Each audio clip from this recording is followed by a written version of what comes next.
What's going on, everybody? This video that I'm doing is the year in wrestling 2002 part 2. I'll be talking about April Backlash all the way to the end of August 2002.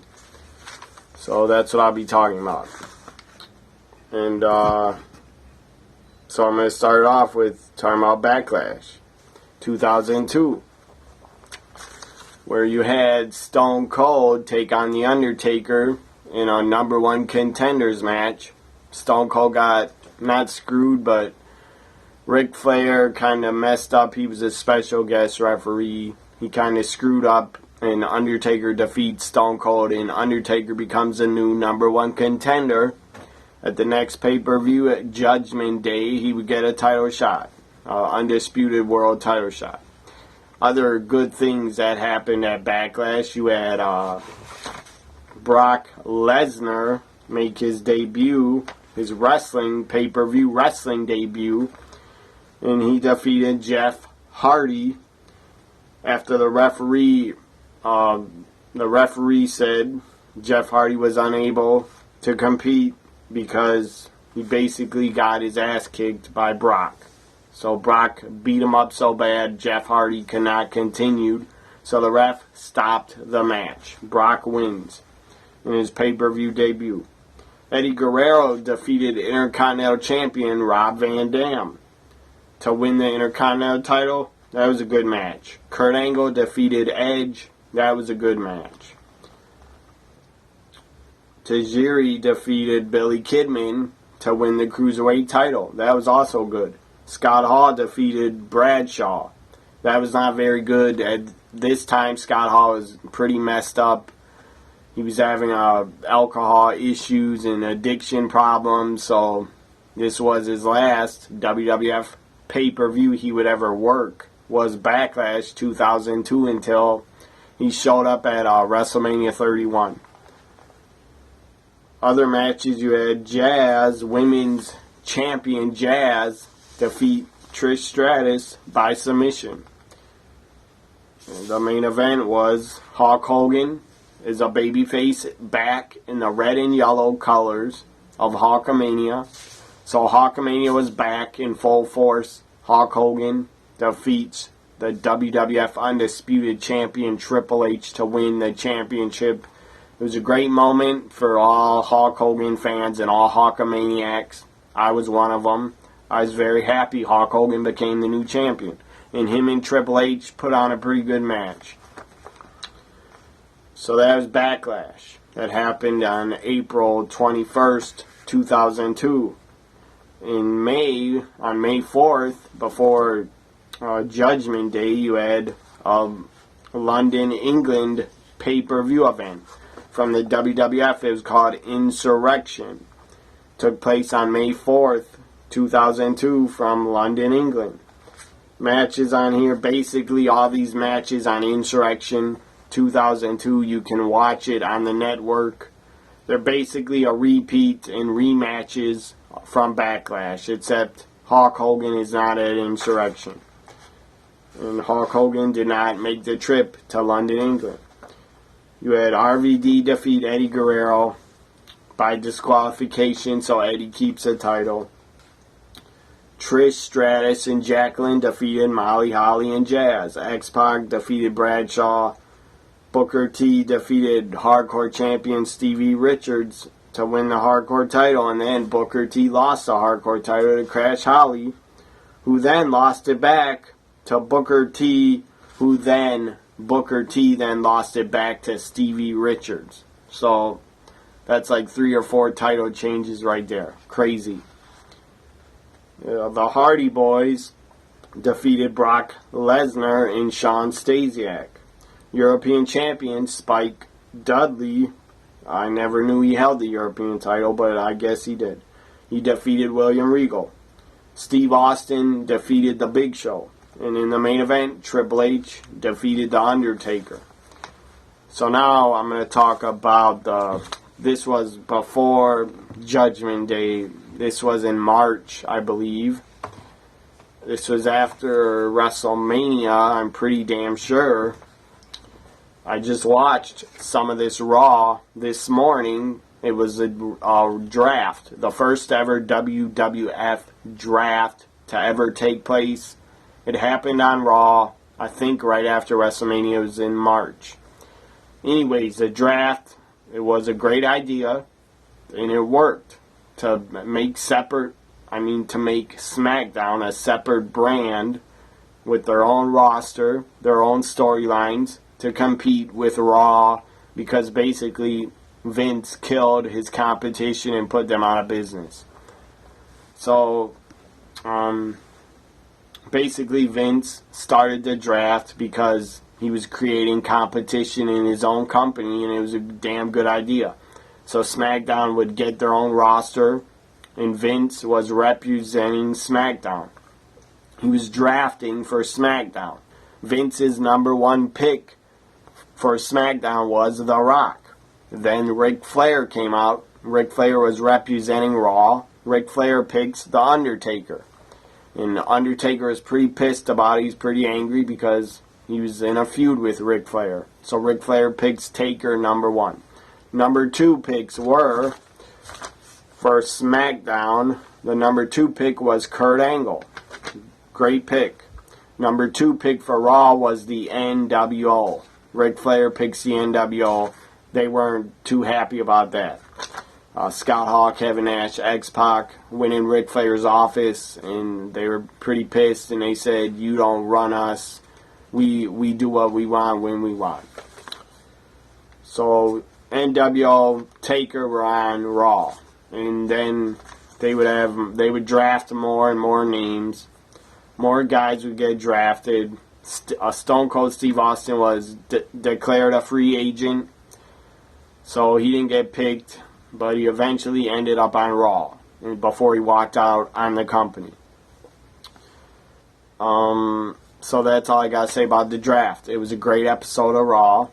The Rock and Hollywood Hogan teamed up in a handicap match to take on the NWO. It was a great episode of Raw. The 2002 WWF first ever draft. It's on the network. That's how I watched it.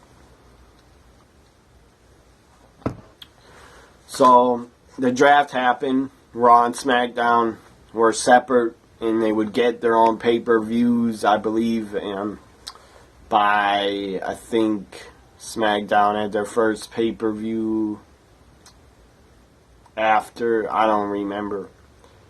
I think 2003, SmackDown got their first pay-per-view, and then Raw had their own pay-per-views, whatever. Doesn't really matter, because I'm talking about 2002.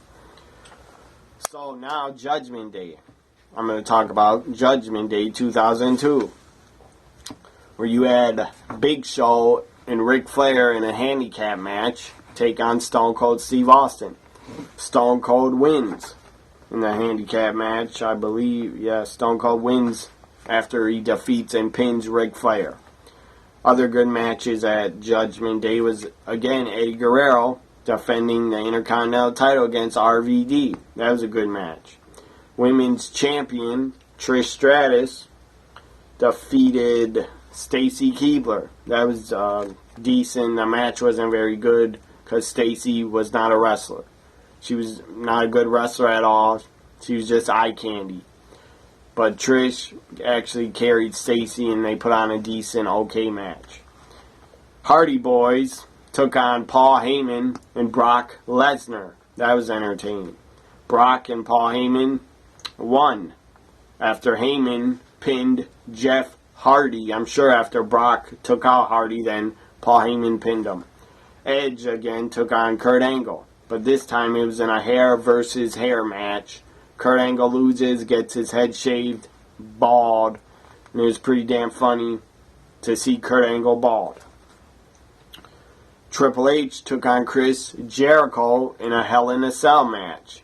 That was pretty entertaining. A good Hell in a Cell match. The referee at the time, Tim White, he's been the referee in the WWF since 1988. Tim White gets injured, gets his shoulder injured. I believe he needed shoulder surgery, so Tim White basically after that Hell in a Cell match, he would have to retire as a ref because of his injury. What else happened? The main event, The Undertaker challenging Hollywood Hulk Hogan. Son of a bitch. I apologize about that. This fucking thing is not set up. It's not set up good. Could fall again. Hopefully it doesn't. Back to Judgment Day. Undertaker takes on Hollywood Hulk Hogan for the Undisputed Championship. I apologize, my camera fell. I had no control over it. But I guess it's my fault because how it's set up. I gotta find it. I know who won. The Undertaker defeated Hollywood Hulk Hogan to win the Undisputed WWF Championship. Taker and Hogan had a pretty good match. It was entertaining. Wasn't a great match, but it was decent. And as I said, Undertaker defeated Hollywood Hulk Hogan to win the Undisputed title. And after the match, he destroyed Hogan, put a chair in his throat, and slammed it on the ground, basically taking Hogan out of action for maybe 1 or 2 weeks. Because Hogan would return and actually work the 2002 King of the Ring pay-per-view. So now I'm going to talk about the King of the Ring. King of the Ring took place June 23rd, 2002. The King of the Ring tournament semifinals, you had Rob Van Dam defeat Jericho. That was a pretty good match. Then another King of the Ring semifinals match, Brock Lesnar defeated Test. And Brock looked damn impressive. He looked unstoppable, like a killer, like a beast, just like a superstar. Like nobody could stop him. Then you had Jamie Noble defeat the Hurricane to become the new Cruiserweight Champion. That was a pretty good match. Ric Flair defeated Eddie Guerrero. That was a pretty good match. Kurt Angle defeated Hulk Hogan by submission when Hulk Hogan actually tapped out to the ankle lock. What do we have next? Molly Holly defeated Trish Stratus to become the new women's champion. That was good. King of the Ring finals. Brock Lesnar defeats RVD to become the 2002 King of the Ring. That was great to see. I was a fan of Brock, and I was happy that he won the 2002 King of the Ring. He deserved it, and he deserved the push he got. Main event was really odd. It was just, the match didn't work. I don't know why Taker and Triple H did not have a good match at King of the Ring 2002, but they just did not. It was not a good match at all. I didn't enjoy it. It was pretty boring. Triple H had a lot of tape over his elbow. I believe he had a really bad injured elbow. He had bone chips in his elbow, so he was hurt going into the match. Challenging Taker for the Undisputed Championship, the NWO, Kevin Nash, X-Pac, Big Show. I believe Big Show is still in the NWO. They were backstage. HBK, Shawn Michaels was backstage because he just joined and returned and joined the NWO on Raw with Kevin Nash. Kevin Nash announced HBK was the newest member of the NWO, and he came out and they got a pretty good pop. HBK though did not last long in the NWO, and Booker T was even in the NWO. And after Shawn Michaels joined, like the next week, Shawn Michaels was cutting a promo and said this NWO is not working, and then he super kicked Booker T out of nowhere, super kicked his head off, and then yells at Booker T, "You were the problem." So then it was down to X-Pac, Kevin Nash, Shawn Michaels. I believe Big Show was still in it. And then you had the injury after the King of the Ring, and Triple H lost to The Undertaker in the NWO with Shawn Michaels. They went like that, did the click sign, did the NWO sign to Triple H. They're like, just call us if you need some help. against Undertaker, and then they went like this to him. It was a backstage segment at the King of the Ring. But Triple H lost, and The Rock, I believe, came out and was watching the match, and then after it, I think The Rock interfered. So then The Rock hit a rock bottom on The Undertaker, I believe. Anyways, after King of the Ring, you had the NWO storyline basically was scrapped. They gave up on it because Kevin Nash got injured on Raw, and I think it's an 8-man tag or 6-man tag. It was the NWO, Big Show, X-Pac, Kevin Nash. Shawn Michaels was on the outside of the ring. He wasn't wrestling yet. So Kevin Nash against Chris Benoit, Eddie Guerrero, or somebody. Anyways, Kevin Nash tears his quad in the middle of the match. He tears his quad. So he goes down really fast, and he's in pain, he's screaming, he's yelling. So Kevin Nash tearing his quad, basically, then the NWO storyline, and the NWO and the WWF was dropped and never seen again because of Kevin Nash's injury. And I don't blame the NWO leaving and the WWF giving up on them. I don't blame Kevin Nash because before he tore his quad, he had like 6 or 8 knee surgeries before. He always had problems with his legs and knees, so whatever. He tore his quad. I felt bad for Kevin Nash that he tore his quad. That was sad. Sad to see on Raw. Now I'm going to talk about Vengeance, or before Vengeance. I believe after King of the Ring. You had Vince McMahon come out on Raw, on the stage, on the ramp, on the entrance of Raw. He's standing there and he was cutting a promo. And they were showing all the talent backstage watching what Vince was saying. He's saying, I'm going to shake things up a bit. And then I think this was before the King of the Ring, Stone Cold left, walked out on the company because he was booked in a King of the Ring, I believe, first round match. King of the Ring qualifier. It was Stone Cold against Brock Lesnar, and it was supposed to happen on Raw. Well, it never happened because Stone Cold did not like it.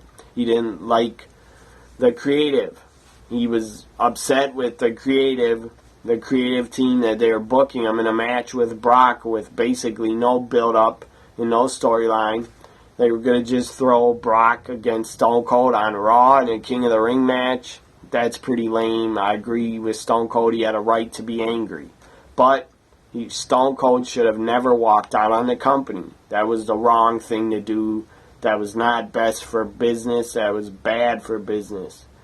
And Stone Cold has said in interviews that he regrets walking out and that he lost a lot of money. That he lost on a lot of money because he's gone for months and months. And he never returned until January or February 2003. So Stone Cold walks out, doesn't show up to Raw because he was upset at the creative plans. But I don't think that was the only reason he walked out. He walked out basically because he was burnt out. Stone Cold's on the road basically from 1989 to 2002. He was on the road non-stop. I mean, non-stop, especially in his WWF Attitude Era run. From 97 to 2002, Stone Cold was the WWF's top star. He was on the road constantly. He was on like every single Monday Night Raw for at least 4 years, 3 or 4 years straight. He was on the road, and so I don't blame him. I'm sure he was burnt out because he was a top guy for years and years and years, and he needed a rest and he needed a break. Everybody needs a break. You can't be on the road for like 4 or 5 years without taking a break. You just can't. It's really hard. It'll burn you the fuck out. Believe me. So Stone Cold leaves and Vince is upset. The company's upset. And they had a right to be upset. So Vince gets in the ring and All the talent is around the ring. I believe John Cena was even one of them, standing on the ring apron, because Cena's a new superstar and he's with SmackDown.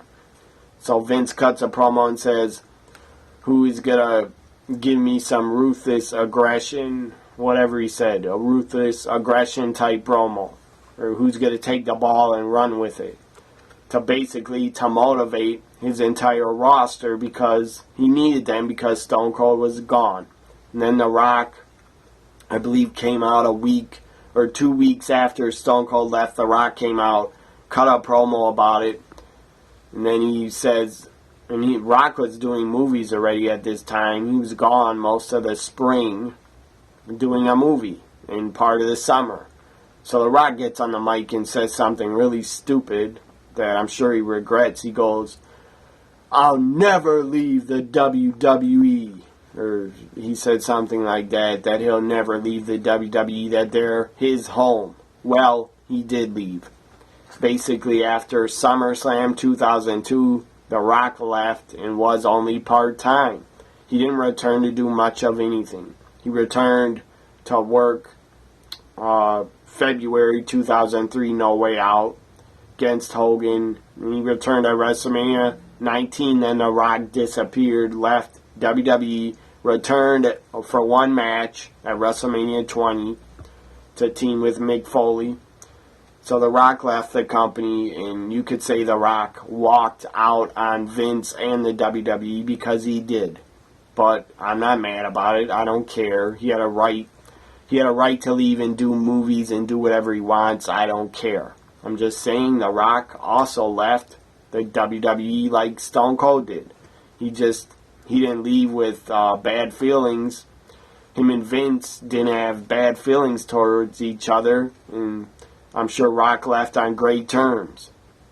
But he wanted to make movies for 6 or 7 years. He wanted to become a star in Hollywood, and he has become a star.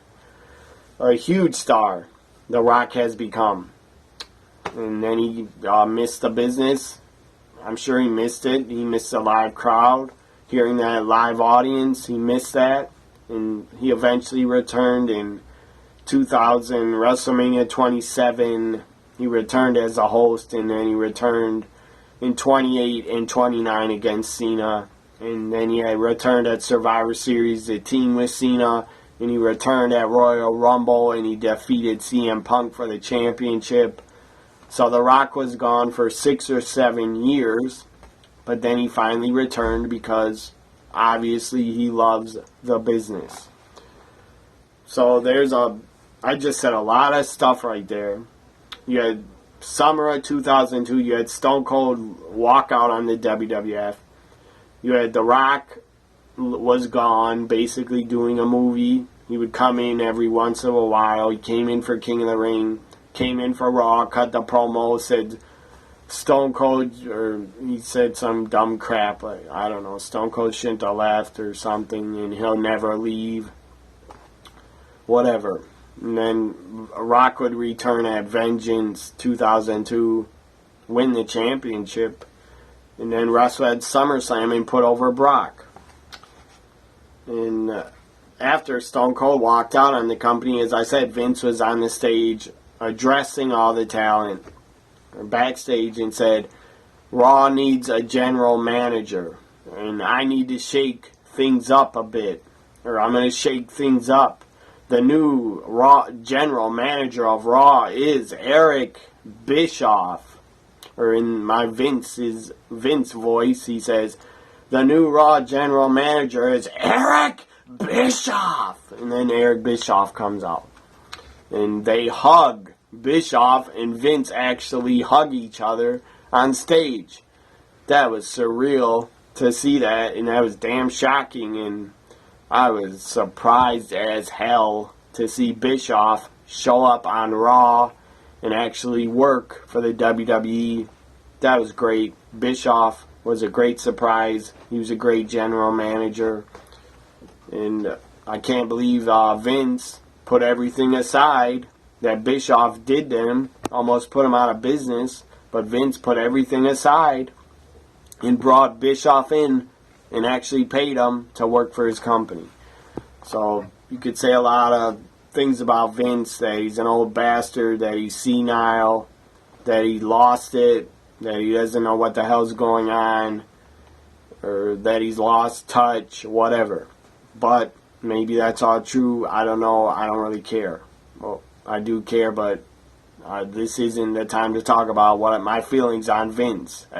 Vince is 70 years old. I'm not here to talk about Vince and my feelings about him. I'm just saying, you could say a lot of crap about Vince and hate the guy, but you gotta admit the guy does what is best for business and what's best for the WWE universe and his fans. So you gotta admit that Vince always does what's best for business most of the time. So Bischoff is now general manager, and at Vengeance, the next pay-per-view I'm going to talk about, you had Vince, or before I talk about Vengeance, I'll talk about NWA TNA, because they started in June 2002 on pay-per-view. They had their first show. It was a 2-hour pay-per-view. It costed $9.99 or $10 or $9.99. I don't remember. But I did order NWA TNA, their first pay-per-view, because I wanted some competition. I wanted to watch some competition. I wanted to see a different wrestling organization and company. I wanted to see them on television. I didn't just want to watch WWE. So I did order the first, I believe, 3 or 4 NWA TNA pay-per-view events for $9.99. First one was pretty decent. Wasn't great because it was the first show of TNA, but it was decent. They had a women's battle royal or bra and panties match.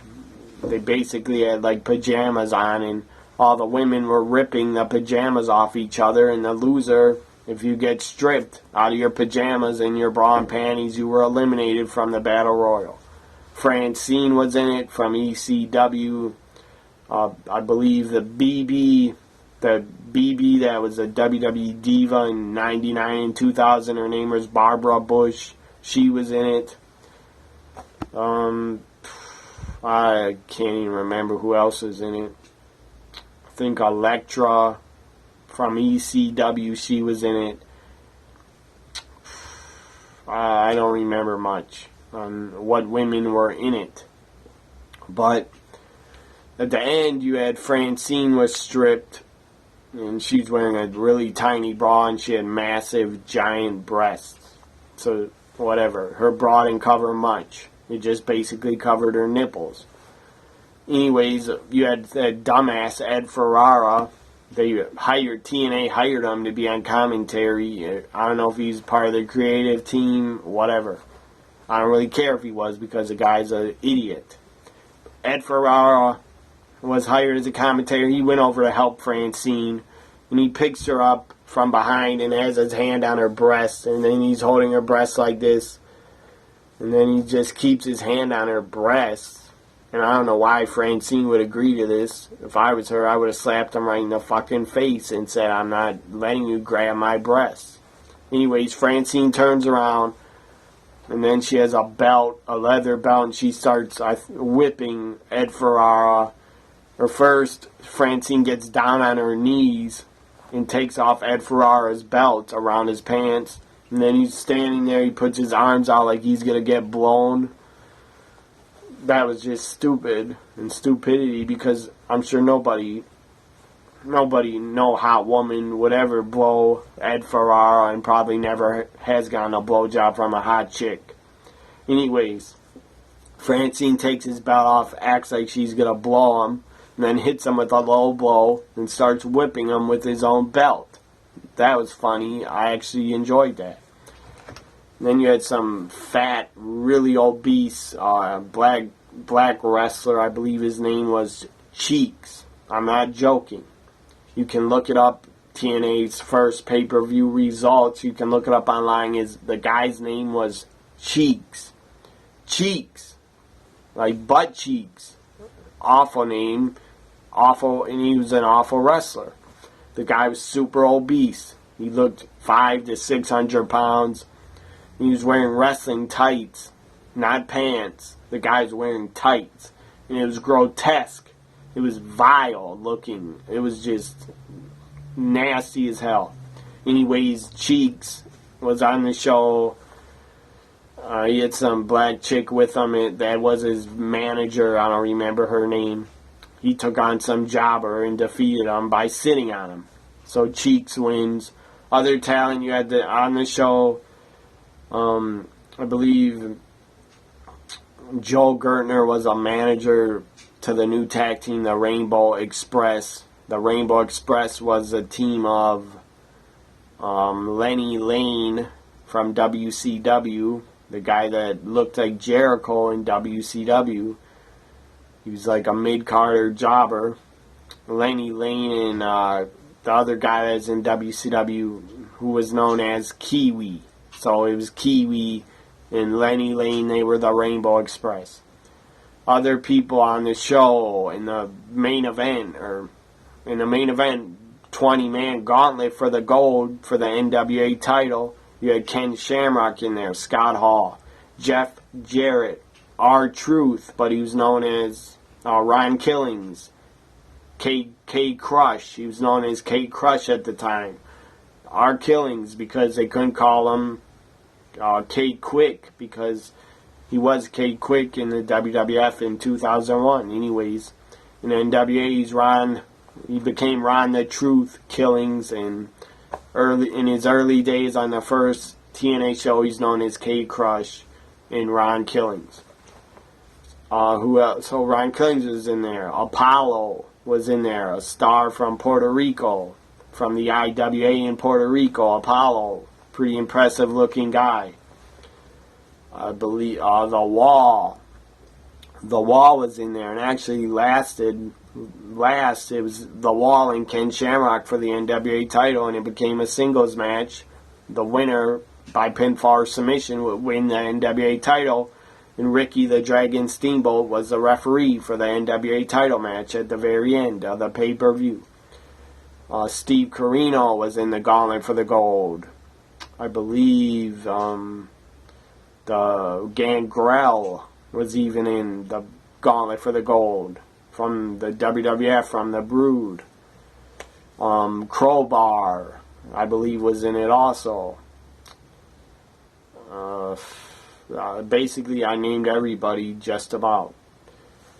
Brian Christopher also, I believe, was in the gauntlet for the gold. Jerry Lawler's son.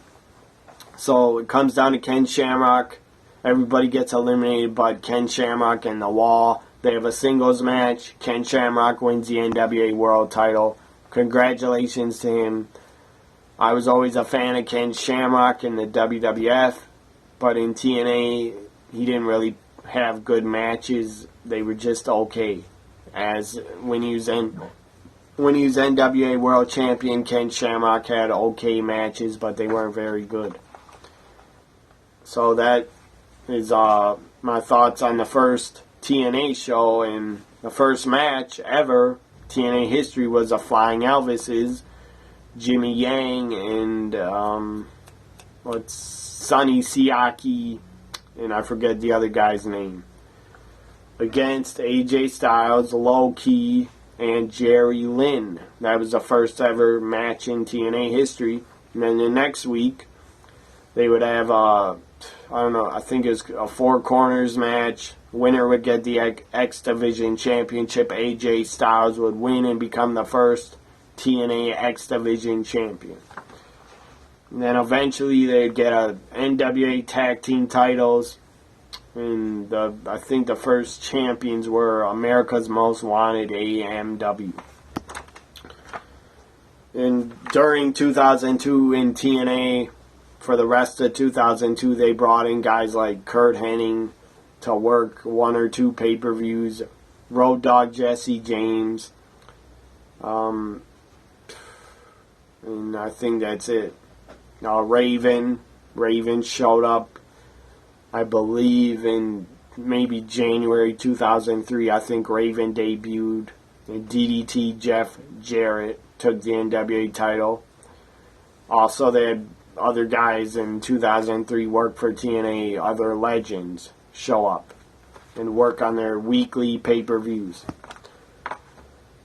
So now I'll talk about Vengeance, where Eric Bischoff, as a Raw GM, was trying to sign, trying to sign Shawn Michaels or Triple H to a contract, whatever. Stephanie came out as SmackDown GM.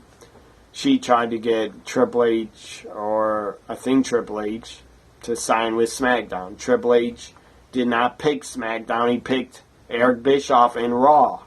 And Shawn Michaels was there to basically help Triple H pick a brand to be on. And at Vengeance, you had Brock Lesnar take on Rob Van Dam. And they had a damn good match. I think it was for the... I think it was for the Intercontinental title. I don't remember. Anyways, RVD defeated Brock Lesnar by DQ. Brock was still not beaten by pinfall or submission yet. European Champion Jeff Hardy defeated William Regal. John Cena, in his pay-per-view debut, defeated Chris Jericho.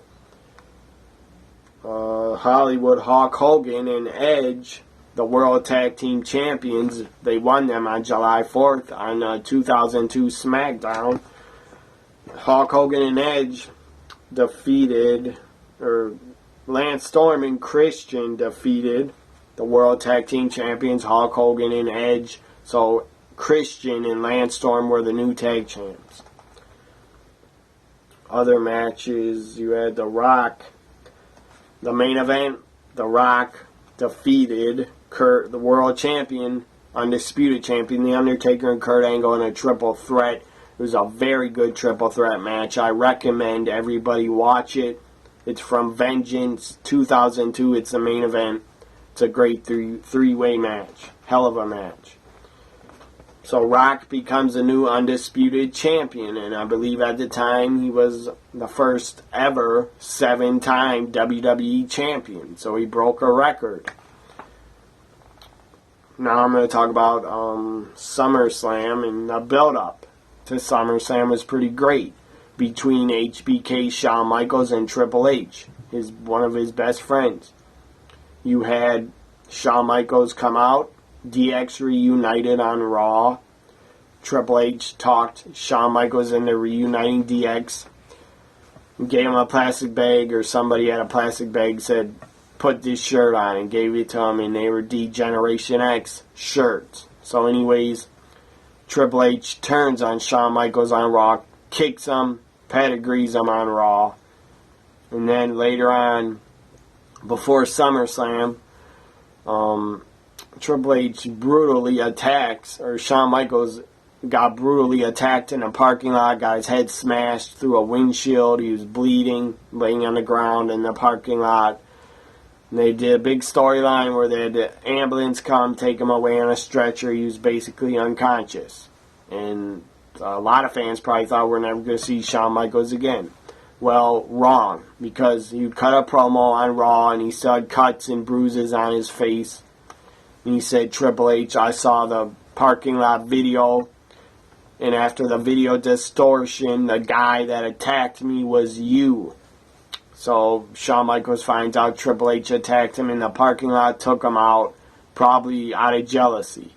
So Shawn Michaels says, I want you at SummerSlam in a non-sanctioned match, one-on-one. WWF doesn't have to be responsible if I get injured. So it's non-sanctioned. So then Bischoff signed off on it. So it's Shawn Michaels, Triple H at SummerSlam, Shawn Michaels in-ring return. It would be awesome. And Shawn Michaels performed great. Like he didn't miss a beat. Like he never left. Like he wasn't gone for 4 years. The guy looked great. The guy looked like he could wrestle probably in his sleep. Anyways, Shawn Michaels looked great and defeated Triple H at SummerSlam, and then you had Triple H get out a sledgehammer and hit Shawn Michaels in the back of the neck in the spine. That was brutal. Took him out, knocked him out. Shawn Michaels again gets carted off on a stretcher and taken out for a pretty long time until I believe he returned at Survivor Series 2002, where he won the World Heavyweight Championship. Other matches that were good, and this SummerSlam 2002 was a great SummerSlam. It's very good. I recommend you watch it if you haven't seen it. Kurt Angle and Rey Mysterio Jr. opened the show, and they had a great match. Kurt Angle defeated Rey Mysterio by submission. Ric Flair defeated Chris Jericho by submission. That was a good match. Edge defeated Eddie Guerrero. That was a good match. Just about every single match on the entire SummerSlam card was pretty damn good. Lance Storm and Christian defeated Booker T and Goldust. That was a good tag match. RVD defeated Chris Benoit to win the Intercontinental title. That was a good match. The Undertaker defeated Test. That was a pretty good match.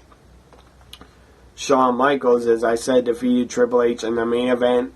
Brock Lesnar, the King of the Ring 2002 winner, defeats The Rock to win the WWF Undisputed Championship, and Brock became the youngest WWE champion in history, I believe, at the time. He was, I think, 23 years old, or 24 maybe. But I think a year or 2 years later at 2004 SummerSlam, I believe Randy Orton became the youngest champion in history, or whatever. But Brock, I believe Brock was the youngest WWE champion at the time. Maybe ever in history, I don't know. But at the time they said Brock was the youngest WWE champion at the time. Maybe Randy Orton did beat his record because Randy Orton maybe was younger than Brock, but Randy won the World Heavyweight Championship, which, in my opinion, did not mean much at all. The championship that means everything, that everybody wants to have, is a WWE Championship. So Brock wins the title. It was a great match. At SummerSlam, the crowd turned on The Rock, probably because they knew he was leaving to do more movies and not coming back. The Rock was basically leaving all the fans to do movies. And the fans in New Jersey, wherever it was held, I think it's in New Jersey, they didn't like that. So they were vocal about it, and they were angry. They were chanting, "Rocky sucks, Rocky sucks." And they were basically cheering Brock, and Brock was a heel, and they were cheering him because they wanted Brock to win and beat The Rock's ass and win the title. It was a great decision to have Brock win the championship. He deserved it. He was getting a major push by the company. It was the right thing to do. And The Rock putting over Brock was also the right thing to do. So I respect The Rock for doing that. But it was the right thing to do. Rock knew he was going to do more movies, and he knew he was leaving. So he put over Brock. It was a great match, and it was a great way to get Brock over as a dominant, unstoppable champion. So Brock Lesnar becomes a new undisputed champion. That was a great moment. It was a great match, and I enjoyed it, and I really enjoyed SummerSlam 2002. If I'd grade it or rate it, I'd give it a 9. Very good show. This ends my year in wrestling 2002 part 2. Sorry about the camera falling over in the beginning, but who really cares? Nobody's watching my videos anyway. Or if you are watching them, I hope you enjoyed it. And I'll continue to do my videos because I'm a big wrestling fan. So I'm going to continue to do my year in wrestling videos up until 2015. Bye for now, everybody. Have a good weekend.